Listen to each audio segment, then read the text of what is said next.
హల్లెలూయా. ప్రభు నామానికి మహిమ కలుగును గాక.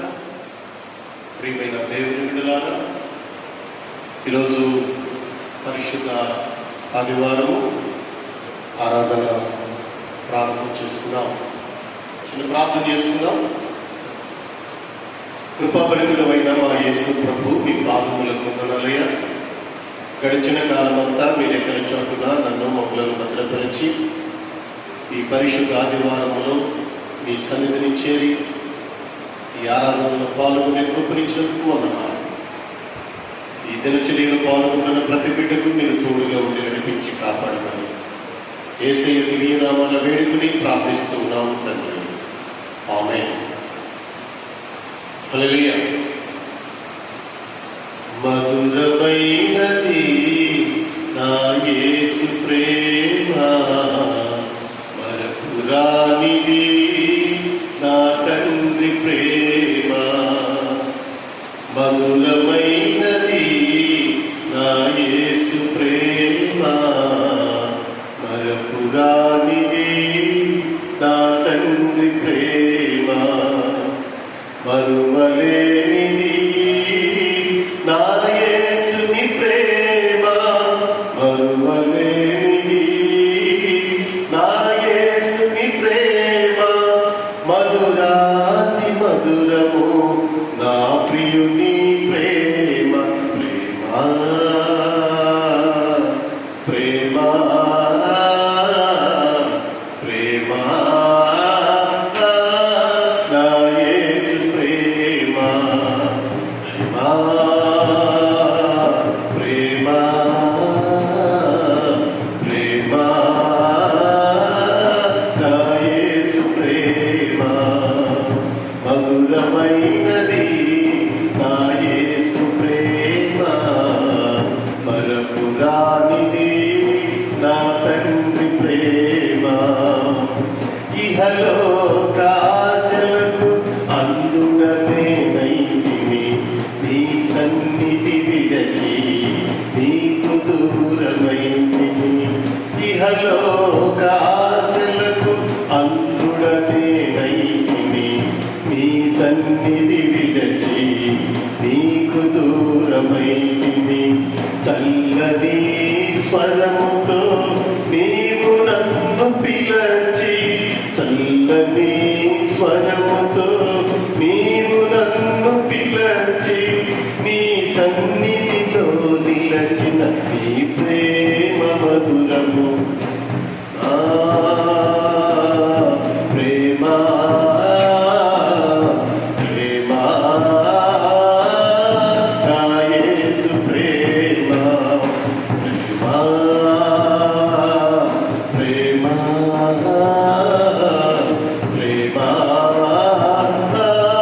నా యేసు ప్రేమ మధురమైనది, నా యేసు ప్రేమ మరపురానిది నా తండ్రి ప్రేమ.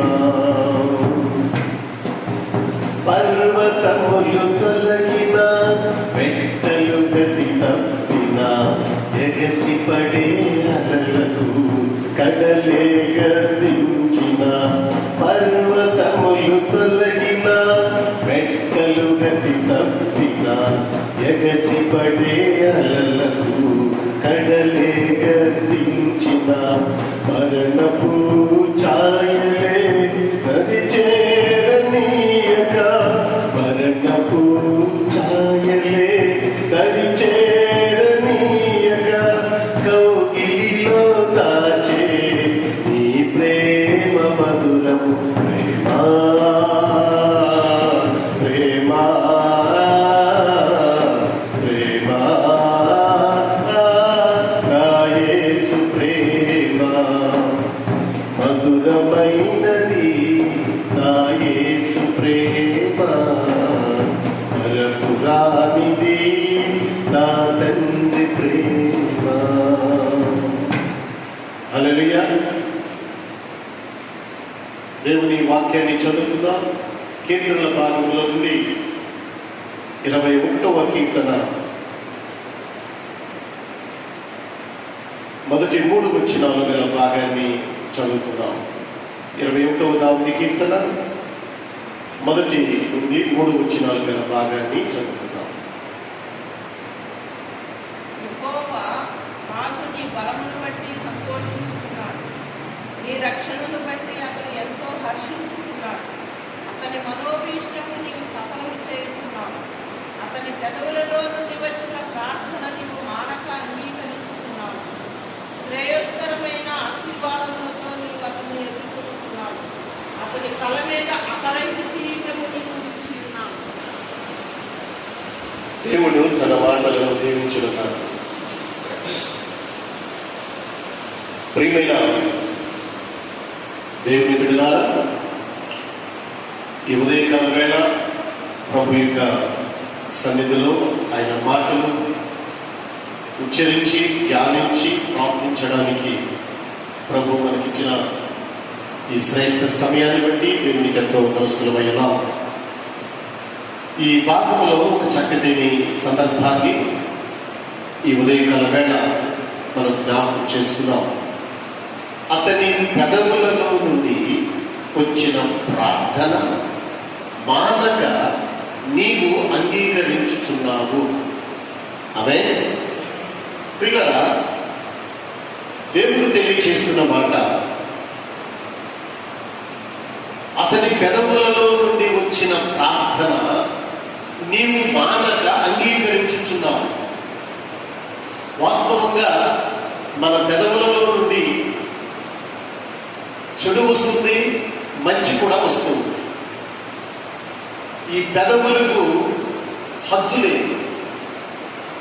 ఈ పెదవుల నుండి వచ్చేటువంటి ప్రతి మాట వలన ఎదుటి వ్యక్తి గాయపడవచ్చు, ఎదుటి వ్యక్తి ఆదరణ కూడా పొందవచ్చు. అయితే ఈ భాగంలో మనకు తెలుసుకోవలసినటువంటి ప్రాముఖ్యమైన విషయం ఏంటంటే, ఈ పెదవులలో నుండి వచ్చేటువంటి ప్రార్థన మాత్రము ప్రభు అంటున్నాడు మానక అంగీకరించుచున్నాను అని తెలియజేస్తూ ఉన్నాడు. అయితే ఈరోజు దేవుడు మన ప్రార్థన మానక అంగీకరించుట వలన కలిగే బ్లెస్సింగ్స్ ఏంటి అని మనము ఆలోచన చేస్తే ఈ భాగంలో కొన్ని విషయాలు ఉన్నాయి. వాటిని మనము ఈ ఉదయకాల వేళ ఒకసారి మనము జ్ఞాపకం చేసుకుందాం.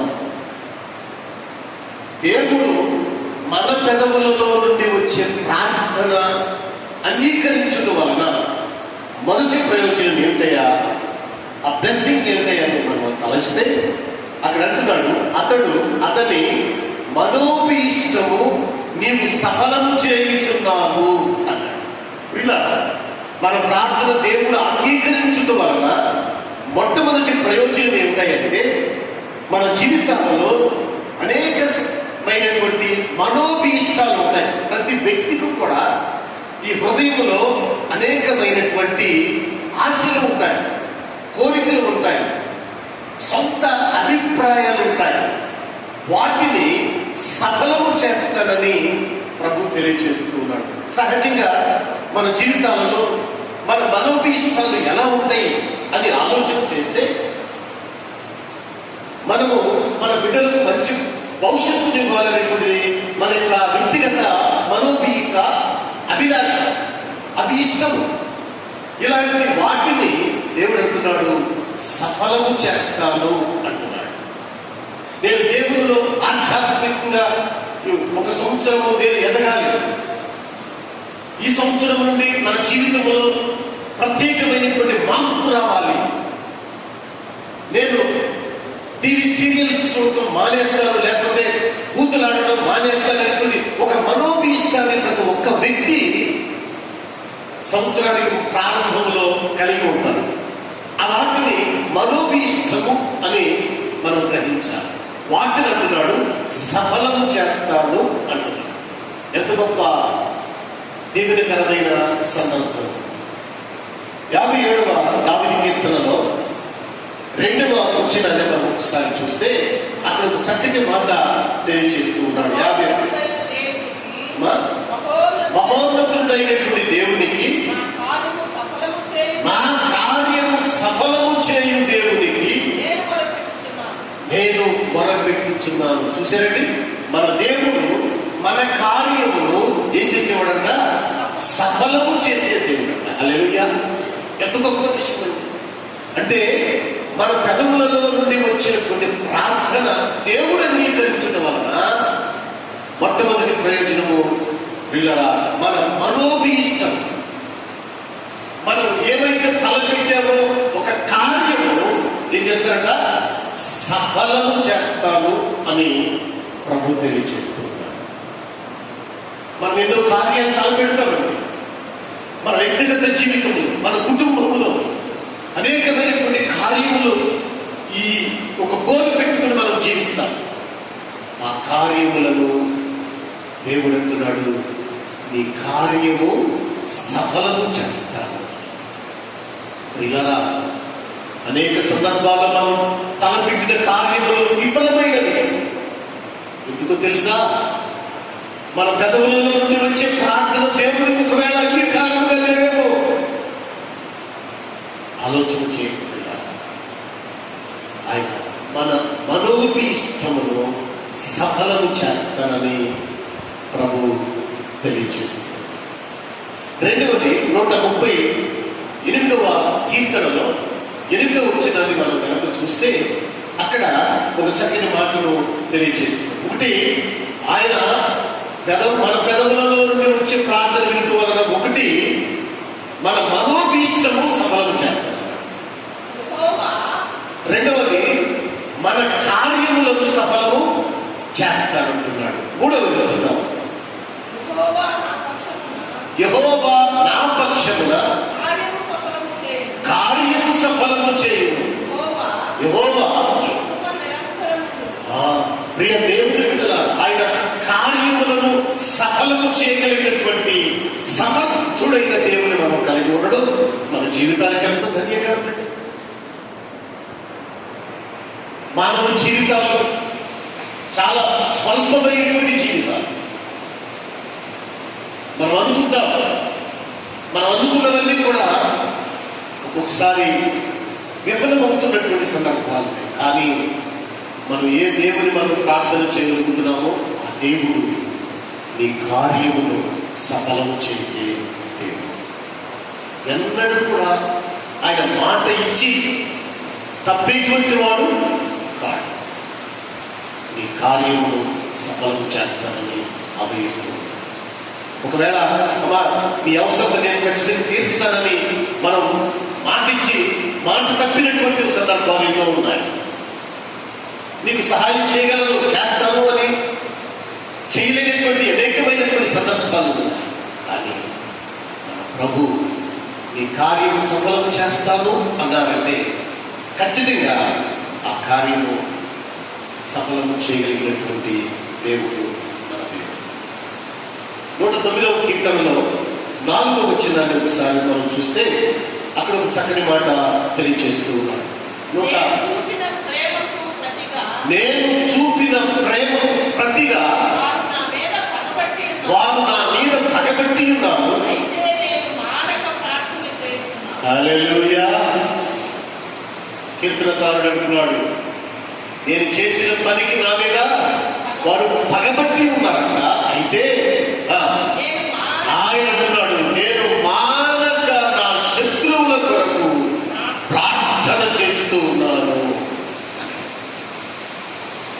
ఉదయకాల వేళలో ప్రియుల జీవము కలిగినటువంటి యేసయ్య మనను ధైర్యపరచడానికి ఆయన తెలియజేస్తున్న మాటలను మనము చూస్తూ ఉన్నాం. రెండవదిగా మనం చూద్దాం. ఒకటి, యేసయ్య మన పెదవులలో నుండి వచ్చే ప్రార్థన వినడం వలన మనకు కలిగే ప్రయోజనం ఏమిటంటే, ఒకటి మన మనోభీష్టాలను మన కార్యములను సఫలము చేస్తాను అని తెలియజేస్తున్నాడు. రెండవదిగా మనం చూస్తే 3వ వచనంలో అంటున్నాడు, శ్రేయస్కరమైన ఆశీర్వాదములతో అతనిని ఎదుర్కొనుచున్న పొందుతున్నాను అన్నాడు. ఏ ఆశీర్వాదం అంటే శ్రేష్టమైన ఆశీర్వాదం. వాటిని పొందడం అంత ఈజీ కాదు. వాటిని పొందాలంటే ఈ శరీరాన్ని నలగొట్టుకోవాలి. వాటిని పొందాలంటే ఈ మోకాళ్ళను దేవుని సన్నిధిలో నల్లగా కాయ ఆశీర్వాదం అంత ఈజీగా రాదండి. కనుక అంటున్నాడు, దేవుని సన్నిధిలో శ్రేయస్కరమైనటువంటి ఆశీర్వాదములతో నీవు అతనిని ఎదుర్కొనుచున్నావు. శ్రేష్టమైన ఆశీర్వాదం. ఒకరోజు దేవుడు ఒక దేవదూతను పిలిచారట. పిలిచి, ఈ భూమి మీద నాకు ఇష్టమైనటువంటి వాటిని మీరేమైనా తేగలరా అని అడిగితే ఖచ్చితంగా తెస్తామని ఆ దేవదూత భూలోకానికి వచ్చిందంట. చూస్తుందంట. చూసినప్పుడు శ్రేష్టమైనటువంటి బంగారం వజ్రాలు కనిపించినాయంట. బా, దేవునికి శ్రేష్టమైనవి ఈ భూమి మీద ఇవే కదా అని ఆ దూత అవన్నీ తీసుకుని వెళ్ళిందంట. ఆయన అన్నాడు, నాకు ఇవి ఇష్టమైనటువంటివి కాదు అన్నాడు. మరలా భూమి మీదకి ఆమె దేవదూత వచ్చి ఆ ప్రాంతాలు సరిచూస్తుంటే ఏవి దేవునికి శ్రేష్టమైనటువంటివి అని వెతుకులాడి చక్కటి ఫ్లవర్స్ ఉంటే ఆ ఫ్లవర్స్ తీసుకుని వెళ్తాడు. ఇవి కూడా నాకు ఇష్టమైనటువంటివి కాదు అని తెలియపరిచాడు. ఇక మూడవసారి ఆ దేవదూత సంచారం చేస్తూ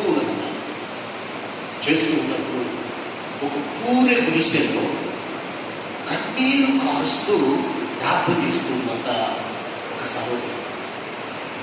ఆ దేవదూత ఒక శ్రేష్టమైనటువంటి గుడిలో ఆ కన్నీరు ఆమె కార్చే కన్నీరు ఆమెకు తెలియకుండా పట్టి తీసుకుని వెళ్తే, ఇది భూలోకములో నాకు శ్రేష్టమైనటువంటిది ఏదైనా ఉన్నదంటే ఈ కదిలలో భద్రపరిచిన కన్నీరు. కనుక ప్రియ దేవుని బిడ్డల శ్రేయస్కరమైన ఆశీర్వాదములు మనం పొందాలి అంటే అలాంటి శ్రేష్టమైనటువంటి దేవుని సన్నిధిలో పవిత్రమైనటువంటి కన్నీరు మనం దేవుని సన్నిధిలో కార్చవలసినటువంటి పరిస్థితి మనకు. అలాంటి అనుభవాన్ని ప్రియ దేవుని బిడ్డలారా మనం కలిగి ఉండాలి. మూడవదిగా మనం చూసినట్లయితే ఆ కింద పాదములు అంటున్నాడు, అతని తల మీద అపరంజి కిరీటము నీవు ఉంచి ఉన్నావు. ఆమేన్, హల్లెలూయా. ప్రియ మూడవదిగా ఆయన తెలియజేసిన మాట, అతని తల మీద అపరంజి కిరీటము నీవు ఉంచి ఉన్నావు. ఎప్పుడైతే ఆయన మన కార్యములను సఫలము చేసి శ్రేష్టమైన ఆశీర్వాదాలతో నింపిన తర్వాత ఆయన అంటున్నాడు, మన తల మీదంతా అపరంజి కిరీటం ఏర్పాటు చేస్తానని తెలియజేస్తాను. హెబ్రీయులకు రాసిన పత్రిక 2వ అధ్యాయం 9వ వాక్యాన్ని ఒకసారి చూద్దాం. హెబ్రీయులకు రాసిన పత్రిక, దేవుని కృప వలన ఆయన ప్రతి మనుషుని కొరకు మరణము అనుభవించినట్లు దూతల కంటే కొంచెము తక్కువ వానిగా చేయబడిన యేసు మరణము పొంది మహిమా ప్రభావములతో కిరీటము ధరించిన వానిగా ఆయనను చూచుచున్న. హల్లెలూయా. చూశారండి, ఆ మహిమా కిరీటము నీ తల మీద అపరంజి కిరీటం. అక్కడేమన్నాడు, మహిమా ప్రభావములు గల కిరీటము ధరించు. కనుక ప్రియ దేవుని బిడ్డలారా, మన అభీష్టాలను దేవుని సఫలం చేయాలి అంటే శ్రేయస్కరమైనటువంటి ఆశీర్వాదములు నీ కుటుంబం పొందాలి అంటే, నీ సంఘం పొందాలంటే, మూడవది అపరిచి కిరీటము దేవుడు నీ తల మీద పెట్టాలంటే, ఈ పెదవులలో నుండి ఏం రావాలా? స్వరసక్తులు కాదండి, గుసగుసలు కాదండి, ఏం రావాలి? ప్రార్థన. ఈ ఉదయకాల వేళలో ప్రియమైన దేవుని బిడ్డల, నీ సంగమా, నీ పెదవుల నుండి ఏం వస్తుంది ఒకసారి ఆలోచించి, నీ పెదవులకు ఒత్తుబారి లోకానుసారమైనటువంటి మాటలు, లోకానుసారమైనటువంటి క్రియలతో కూడినటువంటి మాటలు ఈ పెదవుల నుండి వస్తూ ఉన్నవి.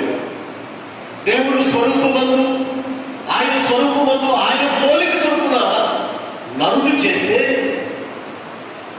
పెదవులలో నుండి ఆయనకి ఇష్టమైనటువంటి ప్రార్థన కనుక వస్తే ఈ 3 బ్లెస్సింగ్స్ ప్రభు నీ జీవితానికి ఇస్తానని తెలియజేస్తాను.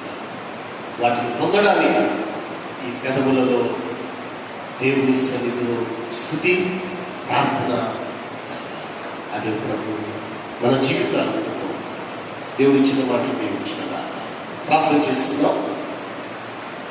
కృపానిధులైన మా యేసు ప్రభు, మీ పాదములకు నీ సొంత ప్రభువా, ఈ వేకుజామున మీ సన్నిధిని చేరి ప్రార్థించడానికి మీరు ఇచ్చిన కృపను బట్టి మీకు వందనాలు. మీరు ఇచ్చిన శ్రేష్టమైన మాటలను బట్టి మీకు వందనాలు చెల్లిస్తున్నాం. దయామయుడవు, రాజాది రాజు, మహాగణుడు అయిన నైనా ఈ భయంకరమైనటువంటి క్రైసిస్లు, ఈ కరోనా వైరస్ అనేటువంటి తెగులు ప్రపంచమంతటిని ఆయన పట్టి పీడిస్తున్న సందర్భంలో ఇప్పటికీ 4 మాసములు ప్రభు మీ చెంత సంఘమంతా కూడి ప్రార్థన చేయలేనటువంటి విషమ పరిస్థితిలో ఉన్నారు. ఈ ఉదయం వేళ మమ్మల్ని క్షమించమని నీ బాధ్యతని ఒప్పుకుంటున్నాను. కనికరించి ఆదరించండి. నీ దయ మాతో ఉంచండి ప్రభు. దాని సంఘములో ప్రతి కుటుంబాన్ని నియమించండి. సంఘ పెద్దలను, రోజు వారిని, ఎవరు వ్యవస్థను, సంఘస్థులు బిడ్డలు ఆయన మీరు దీవించి ఆశీర్వదించండి. ఎవరు బలహీనులుగా ఉన్నారు, ఎవరు ఆర్థికమైన ఇబ్బందులు పడుతున్నారు, ఎవరు ఆధ్యాత్మికమైనటువంటి చింతనలో ఉన్నారు, ఎవరు గృహ నిర్మాణాలలో ఉన్నారు, మీ సన్నిధి వారికి తోడుగా వచ్చి నడిపించి కాపాడమని మీ సేవకునిగా ప్రాధికృతం అందిస్తున్నాను. ప్రార్థన అవసరం కోరిన బిడ్డలను దీవించండి. సార్వత్రిక సంఘములను దీవించండి. మహారక్షణ సైన్యమును దీవించండి. ఆయా ప్రాంతాలలో ఉన్న మా ప్రియులు ప్రార్థన అవసరం కోరినటువంటి బిడ్డలను ప్రార్థిస్తున్నాను. తోడుగా ఉండండి నాయన. ఈ భయంకరమైన వైరస్ మా మీద పడకుండా ఉండినట్లు చూపి నడిపించి తోడుగా ఉంటున్నాం. యేసు పేరు వేడుకుంటున్నాము తండ్రి, ఆమేన్. ప్రభువు రక్షకుడైన యేసయ్య దివ్య కృప ఇప్పుడు ఎల్లప్పుడూ మనందరికీ దేవుని కృప సదా తోడై నడిపించి కాపాడును గాక. ఆమేన్.